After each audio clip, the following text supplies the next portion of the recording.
हैं। तो आज की वीडियो में मैं आपको गेहूं की उस विधि के बारे में बताऊंगा जिससे आप गेहूं हमेशा खुशी और मन में उल्लास के साथ लगाएंगे। दोस्तों, ये हमेशा ध्यान रखें कि गेहूं की सभी प्रजातियां अलग अलग माहौल के लिए बनाई गई हैं, लेकिन सभी के लिए सावधानियां और अधिकतम उपज लेने का तरीका एक ही है। शुरुआत होता है बीजों के FIR कराने से। जी हाँ, FIR मतलब फंजीसाइड, इंसेक्टिसाइड और रेस्टॉल। मतलब आपको गेहूं के बीजों का शोधन पहले फफूंदीनाशक से करना है, फिर कीटनाशक से और उसके बाद बाकी सभी से, जैसे जैविक कल्चर होते हैं उन सबसे अंतिम में करना है। ये सबसे जरूरी काम होता है गेहूं के खेती में। और अगर आप ऐसे किसान हैं जिसे आर्थिक दिक्कत है और आप घर का ही बीज इस्तेमाल करते हैं हर साल, तो आपको 10 लीटर पानी में 200 ग्राम नमक को घोलकर उसमें बीजों को डुबाना है। थोड़े थोड़े बीज लेने हैं और जो बीज तैरते हैं उनको हाथ से या किसी चीज से छांटकर अलग कर लीजिए। और जो गेहूं डूबा हुआ रहता है उसको दूसरे बाल्टी में साफ पानी में एक बार धुलकर और फिर से छांव में सुखा लेना है। दोस्तों, खराब बीजों को छांटने का ये सबसे सस्ता और आसान तरीका होता है। और नमक के घोल में डालने पर कई सारे ऐसे कीट होते हैं जो निष्क्रिय हो जाते हैं, कई सारे ऐसे फफूंदी होती हैं जो निष्क्रिय हो जाती हैं, कई सारे ऐसे बीज जनित बीमारियां होती हैं जो सिर्फ नमक से ही खत्म हो सकती हैं। अब बीजों की प्रजातियों के बारे में मैंने अपने द्वारा जो मैंने प्रयोग किए हैं प्रजातियां, उसके ऊपर एक वीडियो बना रखा है, आप उसमें जाके उस पर जान सकते हैं। और ऐसे ही मेरे अनुभवों को जानने के लिए आप सब्सक्राइब कर लीजिए अगर आपको इस किसान भाई का प्रयास अच्छा लग रहा हो। आगे बढ़ते हैं खेत की तैयारी पर। दोस्तों, बरसात के बाद मिट्टी कड़ी हो जाती है। अधिकतर जगहों पे धान की फसल के बाद ही गेहूं लगता है। जो भी अवशेष आपके खेत में हो उनको आपको वापस खेत में ही डाल देना चाहिए और इस चीज का खर्चा नहीं देखना चाहिए, क्योंकि ये अवशेष खाद बनकर वापस आपके फसल को दुगना लाभ देते हैं। अब खेत की तैयारी करने के लिए सबसे पहले आपको 20 किलो यूरिया डालकर जिस खेत में सारे अवशेष पड़े हों उसमें हैरो से एक जुताई करा दीजिए और 1 एकड़ को कम से कम 4 से 5 हिस्सों में आपको बांट लेना है और उसमें हल्का पानी भर देना है। भले ही आपके खेत में नमी हो फिर भी ऊपर से पानी दे देना चाहिए। इससे जो यूरिया आप देते हैं ये बाकायदा घुल जाता है। जो तने खड़े हैं जैसे धान की डंठल या किसी दूसरे जो फसल है उसकी अवशेष है तो उसको ये गलाने में जल्दी काम करता है। और इसको अगर आपको और जल्दी गलाना हो तो आप वेस्ट डिकम्पोजर या गोबर की खाद या जीवामृत, घन जीवामृत या कोई भी जैविक कल्चर जैसे राइजोबियम, कंसोर्टिया, एजोटोबैक्टर, इन सभी का इस्तेमाल इस समय आपको कर लेना चाहिए। और पानी भरने के कारण ये सभी कल्चर मिट्टी में अच्छे से फैलकर मिट्टी को एक तरीके से रिचार्ज कर देते हैं। और जब खेत 1 हफ्ते में जोतने योग्य हो जाए तब आपको 50 किलो DAP, 30 किलो MOP या 50 किलो नेचुरल पोटास, इन दोनों में से कोई एक लेना है। ये आपको प्रति एकड़ डाल के खेत में हैरो से फिर दूसरी बार जुताई करा देना है। इसके बाद फिर आपको 30 किलो यूरिया, उसके साथ 5 kilo magnesium sulphate, 2 kilo zinc sulphate, 1 kilo manganese sulphate और 2 किलो बोरॉन, ये आपको डालकर फिर से रोटावेटर से इसको अच्छे से मिट्टी में मिला देना है। दोस्तों, अगर ये शुरुआत में ये सारी चीजें आप नहीं करते हैं तो जैसे ही आप गेहूं की बुआई करेंगे और जमा होगा तो जनरली शुरुआत में फसलों में पोषक तत्वों की कमी से फसल शुरू में पीली होने लगती है। और सामान्यतः यह देखने को मिलता है कि एक बारिश इस समय गिर जाती है। वेस्टर्न डिस्टर्बेंसेस भी बोलते हैं, ठंड में एक बारिश आ जाती है इस समय। तो अगर मान लीजिए आपके यहाँ बारिश ज्यादा हो गई तो भी ये फसल आपके यहाँ पीली होने लगेगी और फिर आपको इसको कंट्रोल करने के लिए इसी चीज का स्प्रे देना पड़ता है। इसलिए अगर आपको सुखी रहना है तो तैयारी शुरू में ही पूरी करके रखिए। और जैसा कि कहा जाता है कि बचाव इलाज से हमेशा अच्छा होता है, इसलिए ये सारी चीजें अगर आप खेत में डाल देते हैं तो शुरुआत में आपको दिक्कत नहीं आती है, फसल बहुत बढ़िया चलती है। अब बुआई की बात करते हैं। गेहूं की बुआई सीड ड्रिल से करने पर हाथ की बुआई की अपेक्षा इसमें कई सारे फायदे होते हैं। जैसे हाथ की बुआई में बीज ऊपर नीचे हो जाते हैं और जो बीज ऊपर रह जाते हैं उन्हें या तो चिड़िया खा जाती है या कोई अन्य जानवर खा लेते हैं। तो जब ऊपर वाले बीजों को खा लिया चिड़िया ने तो वो जमाव कहाँ से लेंगे, वे बीज तो आपके ऐसे ही कम हो जाते हैं। उसके बाद जो इधर उधर बीज पड़ते हैं इसके कारण लाइन से लाइन की दूरी कोई निश्चित नहीं रहती है। इसके कारण आपको खेत में जो सामान्य तौर पर काम करने होते हैं जैसे स्प्रे मारना है, कुछ काम करना है आपको निराई का, या खेत में खाद डालना है, ये सारे काम काफी मुश्किल हो जाते हैं। और अगर आपके हाथ की बुआई है तो तो पैरों के नीचे गेहूं का आना तय है। अगर सीड ड्रिल से आपने बुआई की है, इसमें हवा का संचार काफी अच्छा होता है और धूप भी सबको काफी अच्छा मिलता है, जिससे कल्ले ज्यादा बनते हैं और प्रति एकड़ बीज काफी कम लगता है। अब गेहूं का बीज हाथ से बुआई करने पर आपको 65 से 70 किलो प्रति एकड़ तक लग जाता है और सीड ड्रिल से आपको वही बुआई करने पर 50 से 55 किलो ही सिर्फ लगता है। और अगर आप अगैती या पिछैती बुआई कर रहे हैं तो इसमें 10% बीज आपको एक्स्ट्रा बोना है। जैसे कि मान लीजिए आप अगैती बुआई कर रहे हैं और हाथ से बुआई कर रहे हैं तो 70 किलो में 10% हमने जोड़ लिया, मतलब 77 kg, 77 किलो हमको बोना है प्रति एकड़। और यही चीज पिछैती में भी अप्लाई होगा। अब दोस्तों गेहूं की बुआई में 20 अक्टूबर के आसपास, मतलब अक्टूबर के अंतिम हफ्ते से 10 नवंबर तक को अगैती बुआई कही जाती है। इसके बाद 10 नवंबर से 30 नवंबर तक के समय को समय से बुआई कहा जाता है और दिसंबर में की गई बुआई को पिछैती बुआई कहा जाता है। दिसंबर के बाद गेहूं लगाने का कोई मतलब नहीं होता है, उसका कोई प्रोडक्शन खास मिलता नहीं है, वो सिर्फ एक तरीके से पैसे की बर्बादी है। इसके अच्छा है कि आप कोई दूसरी फसल लगा सकते हैं जिससे अच्छा मुनाफा मिले। और दोस्तों क्योंकि गेहूं की जड़ें ज्यादा लंबी नहीं होती और गहराई में भी नहीं जा पाती हैं, इसलिए गेहूं को ज्यादा बार पानी देना पड़ता है। लेकिन इसका बिल्कुल ये मतलब नहीं निकालना चाहिए कि गेहूं को ज्यादा पानी चाहिए। गेहूं नॉर्मल पानी लेता है और गेहूं के पानी की जरूरत सामान्य ही होती है। मैंने शुरुआत में आपको 1 एकड़ को 5 हिस्सों में बांटने के लिए इसीलिए कहा था ताकि आप गेहूं के हर अवस्था में पानी को अपने हिसाब से कंट्रोल कर सकें। कई लोग होते हैं किसान जो 1 एकड़ में 2 ही गांठे या 3 गांठा ही सिर्फ बनाते हैं। इससे क्या होता है कि खेत आधा भर जाता है, आधा सूखा रह जाता है। और गेहूं में अगर आपने ज्यादा पानी कर दिया तो आपको बढ़िया पैदावार नहीं मिलेगी और ज्यादातर किसान सबसे बड़ी गलती यही करते हैं। गेहूं की बुआई के समय पर्याप्त नमी होना जरूरी है, तभी जमाव अच्छा होता है और तभी फसल भी स्वस्थ होती है। पहला हल्का पानी गेहूं में 20 से 25 दिन पर देना चाहिए। आप चाहे अगैती किस्म में लगा रहे हों, चाहे समय से गेहूं लगा रहे हों या आप पिछैती गेहूं लगा रहे हों, पहला पानी 20 से 25 दिन पर दे देना चाहिए। और यदि आपके यहाँ पानी ज्यादा हो गया, मतलब अगर आपने गांठे कम बनाए हैं, पानी ज्यादा हो गया या असमय कोई बारिश हो गई और गेहूं पीला दिखने लगता है, इसका मतलब कि आपका पौधा तनाव में है। और तनाव में होने पर आप मेरा फार्मूला लगाइए, यानी टॉनिक दीजिए। अगर आपको पौधा पीला दिखता है तो आपको सागरिका 2 ml प्रति लीटर, इसके साथ NPK 19-19-19 2 ग्राम प्रति लीटर। और अगर आपने शुरुआत में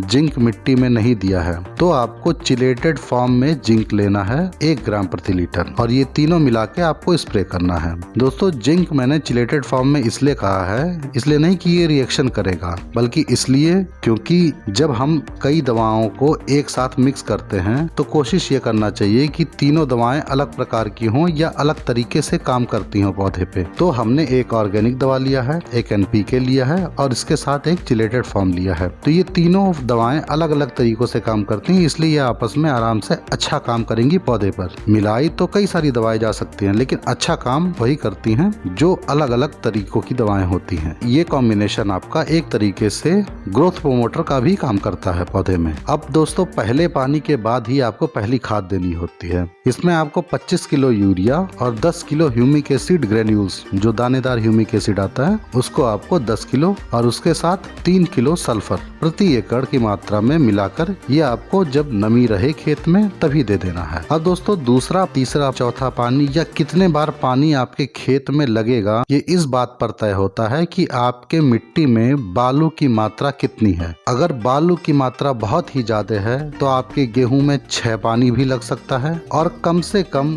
2 पानी तो लगेगा ही लगेगा। अब अगैती बुआई में पानी ज्यादा लगता है, ज्यादा बार लगता है और पिछैती बुआई में पानी कम लगता है। लेकिन ये एक मजेदार बात है कि आप गेहूं कभी भी लगाइए, अगैती लगाइए, समय पे लगाइए या पिछैती लगाइए, आपका गेहूं पकेगा एक साथ ही। जैसे ही पश्चिम की तरफ की हवाएं चलनी शुरू होती हैं, चाहे गेहूं पूरी तरीके से विकसित हुआ है नहीं हुआ है, इससे कोई मतलब नहीं होता है, गेहूं को खड़ा होना ही होना होता है। और इसीलिए गेहूं में अलग अलग समय की अलग अलग प्रजातियां होती हैं, अलग अलग क्षेत्र के लिए अलग अलग प्रजातियां होती हैं। असिंचित क्षेत्र के लिए, ज्यादा पानी वाले क्षेत्र के लिए अलग प्रजातियां होती हैं, ऊसर भूमि के लिए अलग प्रजातियां होती हैं। अब दोस्तों दूसरा पानी गेहूं में 40 से 60 दिन पर देना होता है। है और इस समय ज्यादा उपज लेने वाला फार्मूला लगाया जाता है जब गांठें बनना शुरू होती हैं। और फार्मूला ये है कि दूसरे पानी के बाद आपको 30 किलो यूरिया 5 किलो सागरिका के साथ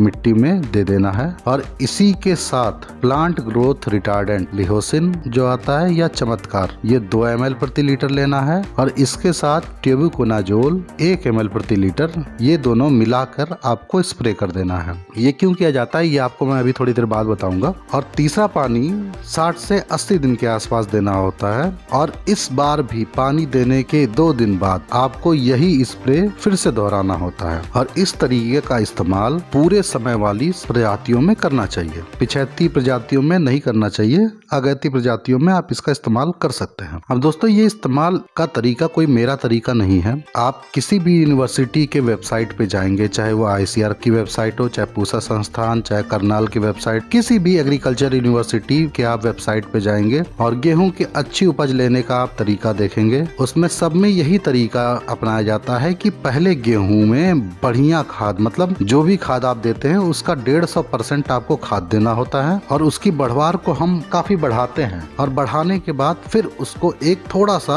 स्टॉप देते हैं मतलब रोकते हैं, जिसके कारण क्या होता है कि पौधे की हाइट रुक जाती है और ब्रांचिंग और ग्रोथ मोटापन और बाकी चीजें बढ़ जाती हैं। इससे प्रजातियों का मैक्सिमम प्रोडक्शन आप निकाल सकते हैं, मतलब अधिकतम पैदावार निकालने का यही एक मूल मंत्र होता है। गेहूं को भरपूर उपज लेने के लिए पहले उसको खूब खिलाना है और फिर उसको रोक देना है। तो रोकने का काम ये लिहोसिन करता है। लेकिन अगर आपके एक फसल में पीलापन है या कोई रोग लगा हुआ है या कीटों की समस्या ज्यादा है तो भी इन स्थितियों में आपको लिहोसिन का प्रयोग नहीं करना चाहिए। दोस्तों गेहूं में ज्यादा हल्की मिट्टी अगर आपकी है तो आपको 6 सिंचाइयों की जरूरत पड़ती है, यानी हर 20 दिन पे आपको 1 सिंचाई करनी होती है। अगर आपकी मिट्टी भारी दोमट मिट्टी है या बलुई दोमट मिट्टी है तो आपको 4 पानी लगते हैं, यानी हर 30 दिन पर 1 पानी आपका लगता है। पहला पानी आपका 20 से 25 दिन पर ही रहेगा, लेकिन जो अगले पानी रहेंगे उससे 30 दिन के ड्यूरेशन पे रहता है इसमें 4 पानी देने पर। अब अगर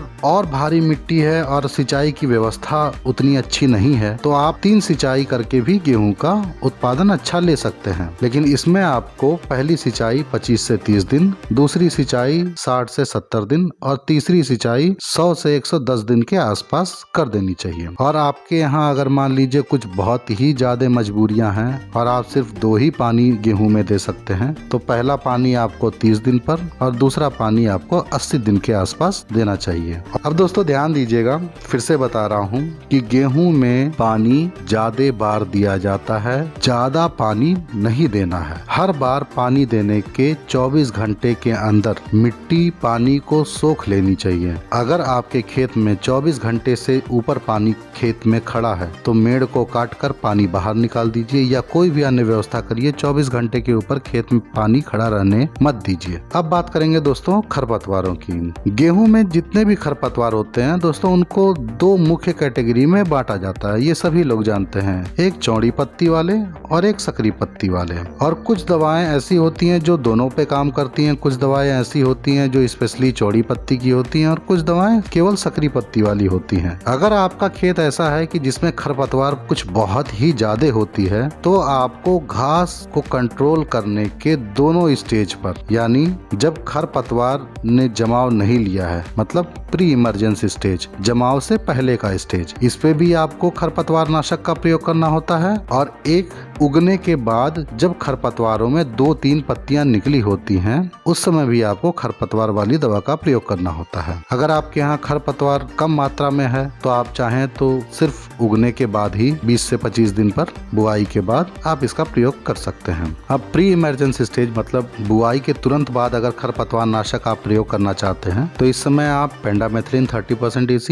1.5 लीटर प्रति एकड़ के हिसाब से आप दे सकते हैं खेत में। इसको बुआई से 72 घंटे के अंदर उल्टा चलते हुए आपको स्प्रे करना है, क्योंकि ये एक परत बनाते जाता है मिट्टी के ऊपर और अगर आप आगे की तरफ चलेंगे तो आपके पैर उसकी परत को तोड़ देंगे और अगर उसकी परत टूट गई तो उतना अच्छा रिजल्ट नहीं मिल पाता है जितना अच्छा रिजल्ट पीछे चल के स्प्रे मारने में मिलता है। दोस्तों कोई भी खरपतवार नाशक दवा हो उसके लिए नमी बहुत जरूरी होती है, क्योंकि ये दवाएं सिस्टमिक होती हैं या लेयर बनाने वाली होती हैं। दोनों ही तरीकों में आपको नमी बहुत जरूरी है। अगर आपके खेत में नमी नहीं है तो खरपतवार नाशक दवाएं बहुत अच्छा काम नहीं करेंगी। अब दूसरी बार जो खरपतवार नाशक गेहूं में डाला जाता है वो डाला जाता है पहला पानी देने के बाद और खाद देने से पहले। इसका भी एक कारण है, खाद देने से पहले अगर आप खरपतवार नाशक डाल देते हैं और उसके बाद खाद देते हैं तो वो खाद, जैसे यूरिया सबसे जल्दी लगता है पौधे में, वो 3 से 4 दिन पे मतलब चौथे दिन लगना शुरू हो जाता है पौधे में। और ये जो खरपतवार नाशक दवाएं होती हैं ये 72 घंटे में अपना असर 70-80% दिखा चुकी होती हैं। तो अगर मान लीजिए आपने एक दिन का भी अंतर रखा है कि पहले आपने खरपतवार नाशक आज डाल दिया और अगले दिन भी अगर आप तुरंत खाद दे रहे हैं तो भी हम लोग इस चीज से बच जाते हैं, जिसमें कई बार होता है कि खरपतवार नाशक का जहर खादें न्यूट्रल कर देती हैं। इसलिए कोशिश करिए कि खरपतवार नाशक दवा मारने के कम से कम एक दिन बाद ही खाद की बुआई करनी है। अब इसमें कई सारे कॉम्बिनेशन हैं जो इस समय यूज किए जाते हैं चौड़ी पत्ती और सकरी पत्ती वाले दवाओं को मिलाकर। जैसे कुछ फेमस दवाएं जो आपको हैं वो मैं बता दे रहा हूँ, क्योंकि जितने क्षेत्र हैं उतनी प्रकार की कंपनियां हैं और वही फार्मूला हर कंपनी अलग अलग नाम से निकालती है। फार्मूला सब में सेम रहता है। एक फार्मूला होता है मेट सल्फोसल्फ्यूरान मिथाइल 5% और सल्फोसल्फ्यूरान 75%। ये आपका यूपीएल कंपनी का टोटल के नाम से भी आता है। इसको 16 ग्राम प्रति एकड़ देना चाहिए। दोस्तों, खरपतवार नाशक दवाओं को डालने में एक सावधानी आपको और लेनी चाहिए। हमेशा खरपतवार नाशक दवाएं जो भी आप प्रति एकड़ टंकी इस्तेमाल करते हैं, मान लीजिए आप खाद और दवाइयों को स्प्रे करने के लिए 1 एकड़ में 7 टंकी दवा का इस्तेमाल करते हैं, तो उसी 1 एकड़ में अगर आपको खरपतवार नाशक दवा डालनी है तो आपको कम से कम 10 टंकी पानी का इस्तेमाल करना चाहिए। उसका कारण ये होता है कि ये ज्यादा पानी के साथ उसी कंसंट्रेशन की दवा अच्छा काम करती है, क्योंकि ये अच्छे तरीके से पूरे खेत में फैल जाती है। अब इसके बाद आप चाहें तो मेट्रीब्यूजिन 70% WP 100 से 120 ग्राम प्रति एकड़ आप इसका भी इस्तेमाल कर सकते हैं। ये टाटा का मैट्री के नाम से आता है या यूपीएल का एवर्ट करके नाम से भी आता है और भी बहुत सारे कंपनियों के आते हैं। अब ये मेट्रीब्यूजिन जो होता है दोस्तों, ये आपका प्री इमरजेंसी स्टेज में भी काम कर सकता है। जैसे पेंडामेथिलिन काम करता है उस तरीके से भी ये काम करता है। अगर आप बुआई के 72 घंटे के अंदर इसको इस्तेमाल करते हैं तो वहाँ पे भी ये अच्छा रिजल्ट दिखाता है। इसी तरह क्लोडिनाफॉप के साथ सल्फोसल्फ्यूरान को मिलाकर भी इस्तेमाल किया जाता है। खरपतवार नाशक दवा डालते समय आपको एक सावधानी और बरतनी है। इस समय आपको सिलिकॉन बेस स्प्रेडर साथ में मिला लेना चाहिए ताकि ये अच्छे से पौधों पे फैल सके, जिसको आम भाषा में स्टिकर भी कहते हैं। कुछ लोग इसे चिपकू कहते हैं और कुछ अन्य नाम से भी जानते हैं। लेकिन ध्यान रहे दोस्तों, अगर गेहूं के साथ आपने सरसों मिलाकर बुआई किया है तो सल्फोसल्फ्यूरान का प्रयोग नहीं करना है। सल्फोसल्फ्यूरान सरसों को पूरा खत्म कर देगा। अब बात करते हैं दोस्तों गेहूं में लगने वाले रोगों की और कीटों की। जहां तक फफूंदीजनक रोगों का बात है तो अगर आपने बीज का FIR किया है और लिहोसिन के साथ टेबुकोनाजोल का स्प्रे आप 2 बार ले रहे हैं तो फफूंदी वाले रोग लगने का लगभग चांस 0 होता है। हालांकि अगर इसके बाद भी अगर कोई दिक्कत आती है तो मैं बीच में फफूंदी नाशक के ऊपर गेहूं पे एक अलग से वीडियो बना दूंगा। लेकिन मुझे तो ऐसी आज तक दिक्कत आई नहीं कि अगर आपने टेबुकोनाजोल का 2 बार स्प्रे लिया है। हालांकि सामान्यतः किसान एक ही स्प्रे लेते हैं, लेकिन अगर 2 बार स्प्रे ले लिया फफूंदी वाले रोग लगने का चांस तो लगभग खत्म ही हो जाता है। अब अगर आपके खेत में दीमक की समस्या है तो आप शुरुआत में ही जब हम खेत की तैयारी कर रहे थे उस समय ही आपको बिवेरिया बेसियाना गुड़ के पानी में घोलकर खेत में जो पराली को सड़ाते समय ही आपको इस समय डाल देना चाहिए। अगर इस समय आपने बिवेरिया बेसियाना इस्तेमाल कर लिया तो ये आपकी दीमक की समस्या को जड़ से खत्म कर देगा। और इसके अलावा पहले सिर्फ रस चूसक कीड़े ही दिखते थे गेहूं में, जैसे माहू, एफिड्स, ये सारी चीजें ही दिखती थी। लेकिन पिछले 1-2 सालों से 3 सालों से सुंडी की समस्या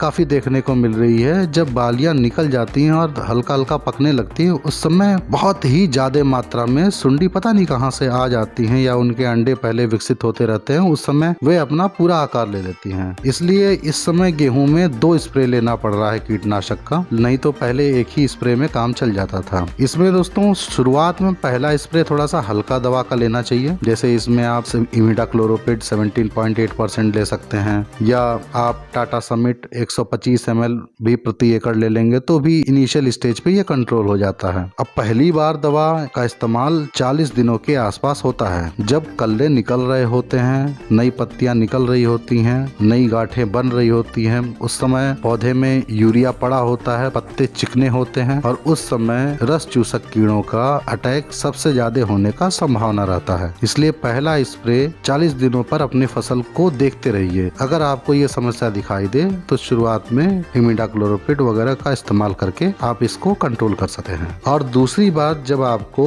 70 से 80 दिन के आसपास या 80-90 दिन पे आपको ये स्प्रे ले लेना चाहिए, जैसे क्लोरोपाइरोफॉस और साइपरमेथ्रिन 5% TC। ये एक तरीके से गैस वाली दवा होती है और इसका प्रयोग करते समय जो भी इंसान इसको स्प्रे कर रहा है उसको मास्क लगा लेना चाहिए। इसके अलावा आप चाहें तो सिजेंटा का एलाइका या इफ्को का एरुका आता है, जिसमें थायोमिथाक्सोम और लैम्डा साइक्लोहेलोथ्रिन का कॉम्बिनेशन होता है, जो रस चूसक और बड़े कीड़ों दोनों पर अच्छा काम करता है। और इसका डोज आप 50 ml से 100 ml प्रति एकड़ तक घटा बढ़ा सकते हैं। मतलब जैसा प्रकोप है उसके हिसाब से इस मात्रा को घटा और बढ़ा सकते हैं। इन सब बातों के अलावा फूलावस्था यानी 70 दिन के आसपास, फूल निकलने के पहले कोकॉल एरिस कंपनी का या किसी भी कंपनी का कैल्शियम, बोरॉन और नाइट्रोजन का जो कॉम्बिनेशन आता है, इसको आपको फसल पे स्प्रे से देना है 2 से 3 ml प्रति लीटर। इससे दानों में भराव जो होता है काफी अच्छा होता है, दाने चमकदार होते हैं और दानों में वजन काफी अच्छा होता है। और दोस्तों,